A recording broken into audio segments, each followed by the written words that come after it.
Assalamualaikum warahmatullahi wabarakatuh. Salam sejahtera untuk kita semua. Perkenalkan, kami dari mahasiswi Universitas Esa Unggul kelompok 3 dari mata kuliah Akuntansi Sektor Publik yang beranggotakan saya Belinda Fazira, saya Yundarta, saya Yulianti. Kami ingin mempresentasikan hasil kerja kami dengan materi manajemen risiko keuangan di pemerintah daerah. Berikut kami akan memulai presentasi kami. Terima kasih.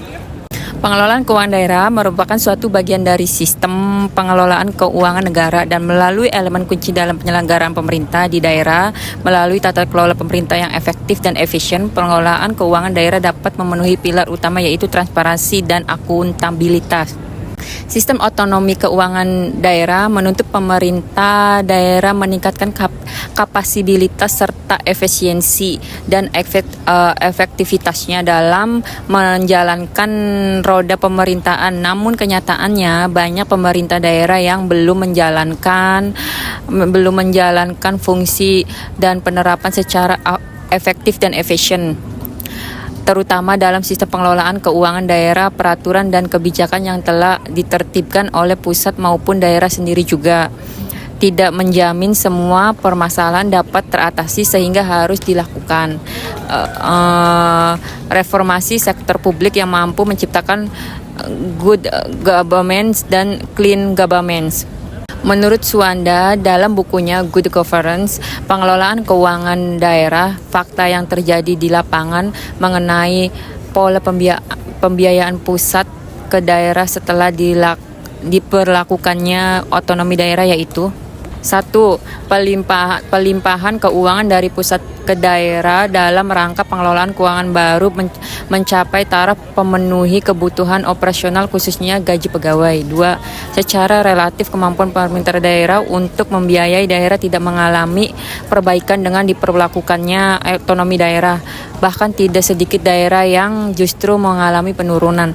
3. Masalah utama pembiayaan di era otonomi daerah adalah rendahnya transparansi dan akuntabilitas publik baik di level pusat maupun daerah. Ketidakpastian dalam pengelolaan keuangan daerah. Menurut PP nomor 12 tahun 2019 dan Permendagri nomor 77 tahun 2020, pengelolaan keuangan daerah dilakukan secara tertib, efisien, ekonomis, efektif, transparan, dan bertanggung jawab dengan memperhatikan rasa keadilan, kepatutan, manfaat untuk masyarakat, serta taat pada ketentuan peraturan perundang-undangan. PP nomor 12 tahun 2019 juga menyebutkan untuk mencapai pengelolaan keuangan daerah yang ekonomis, efektif, efisien, transparan, dan akuntabel, kepala daerah wajib menyelenggarakan sistem pengendalian internal atas pelaksanaan kegiatan pemerintahan daerah.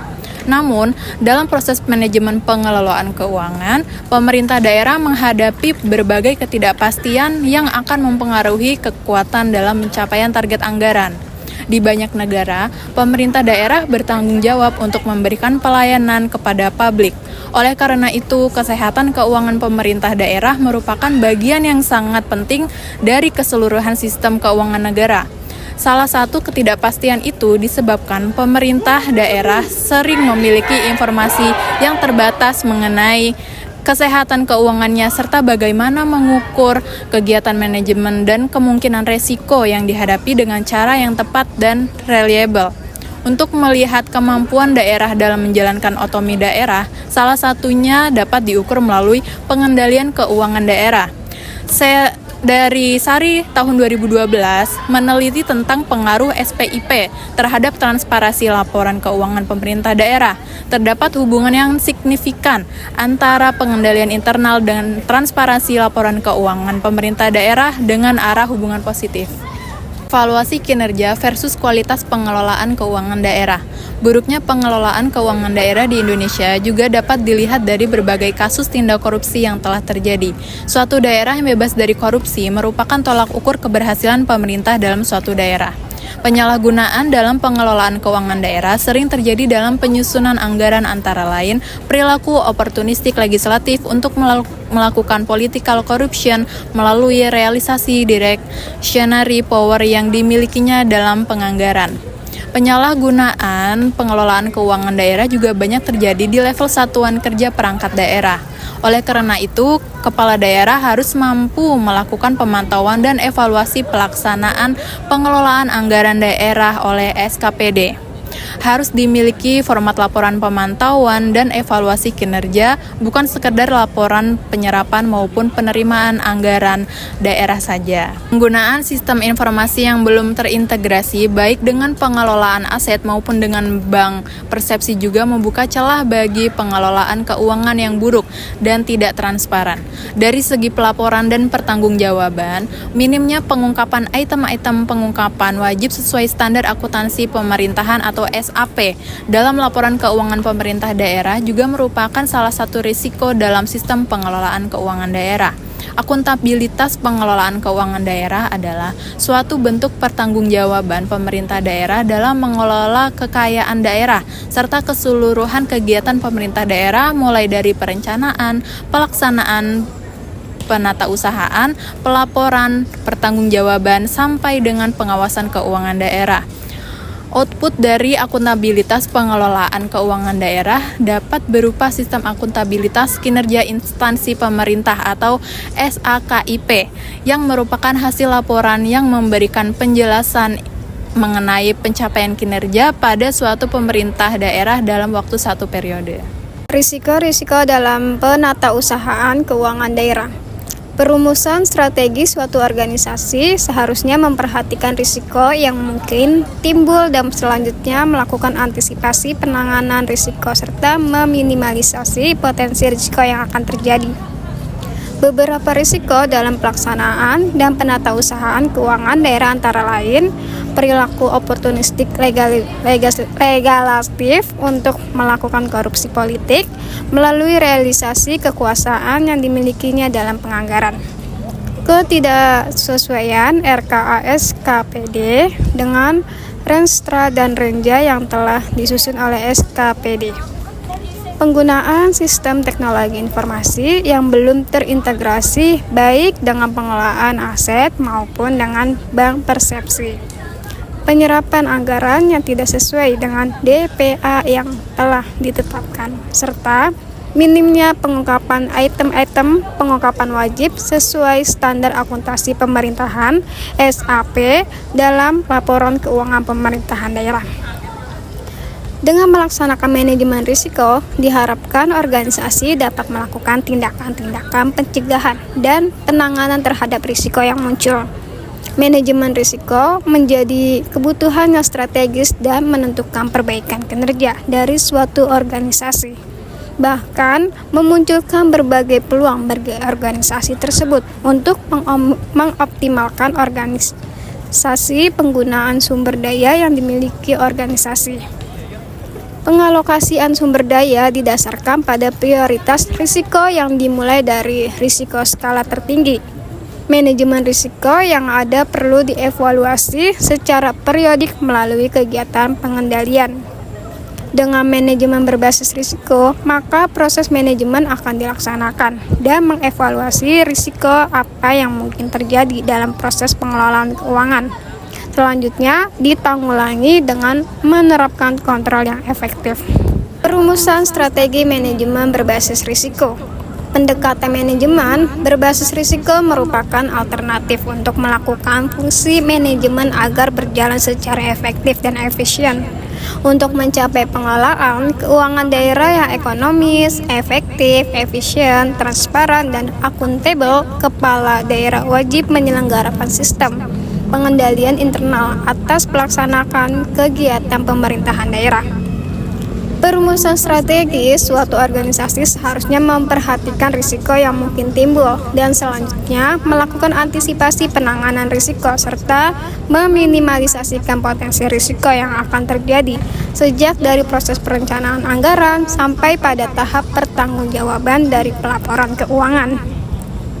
Risiko-risiko tersebut dapat diatasi dengan berbagai kegiatan pengendalian antara lain 1. Partisipasi aktif masyarakat dalam penyusunan anggaran dengan mengintensifikasi forum diskusi dan evaluasi berlakukan baik secara langsung maupun melalui media komunikasi. 2. Mengadakan pelatihan maupun bimbingan teknis kepada seluruh SDM yang membidangi perencanaan dan penyusunan anggaran. Ketiga, mengoptimalkan peranan APIP dalam melakukan asistensi dan review anggaran. Keempat, melakukan pengembangan aplikasi terintegrasi pada pemerintahan daerah. Kelima, monitoring dan evaluasi atas pencapaian keuangan dan kinerja setiap bulan, serta meningkatkan pemahaman sistem pengelolaan akuntansi keuangan pemerintahan daerah bagi pengelolaan akuntansi di lingkungan pemerintahan daerah. Kesimpulan, manajemen risiko keuangan di pemerintahan daerah merupakan elemen penting dalam menciptakan tata kelola pemerintahan yang transparan, akuntabel, efektif, dan efisien. Dalam konteks otonomi daerah, pemerintahan dituntut untuk mampu mengelola keuangan secara mandiri. Namun, pada praktiknya masih banyak kendala seperti rendahnya transparansi, lemahnya sistem pengendalian internal, serta munculnya praktik penyalahgunaan anggaran. Risiko dalam penatausahaan keuangan daerah dapat berupa korupsi politik, ketidaksesuaian perencanaan dengan pelaksanaan, hingga penggunaan sistem teknologi informasi yang belum terintegrasi. Oleh karena itu, penerapan manajemen berbasis risiko menjadi sangat strategis untuk mengantisipasi ketidakpastian, mungkin meningkatkan akuntabilitas, serta mengoptimalkan alokasi sumber daya. Dengan evaluasi kinerja yang berkelanjutan dan partisipasi aktif berbagai pihak, pemerintah daerah dapat memperkuat kesehatan keuangan serta membangun kepercayaan publik. Berikut ini ada beberapa saran untuk meningkatkan. Yang pertama, meningkatkan transparansi dan akuntabilitas. Pemerintah daerah perlu memastikan keterbukaan informasi keuangan melalui laporan keuangan yang sesuai dengan standar akuntansi pemerintah (SAP) dan mudah diakses oleh publik. Yang kedua, penguatan sistem pengendalian internal (SPIP). Kepala daerah bersama SKPD harus memperkuat mekanisme pengawasan internal guna mencegah penyalahgunaan anggaran serta memastikan anggaran terrealisasi sesuai perencanaan. Yang ketiga, pengembangan teknologi terintegrasi. Diperlukan sistem informasi keuangan daerah yang terintegrasi dengan pengelolaan aset dan perbankan agar meminimalkan celah manipulasi serta meningkatkan efisiensi pelaporan. Keempat, peningkatan kapasitas SDM. Pemerintah daerah harus rutin menyelenggarakan pelatihan dan bimbingan teknis bagi aparatur yang mengelola keuangan agar mampu menghadapi kompleksitas penganggaran dan risiko keuangan.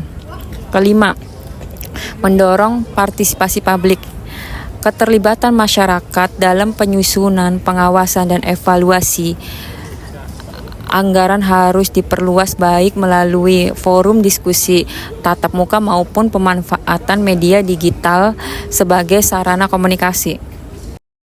Sekian presentasi dari kelompok kami, kurang lebihnya mohon maaf. Wassalamualaikum warahmatullahi wabarakatuh. Terima kasih.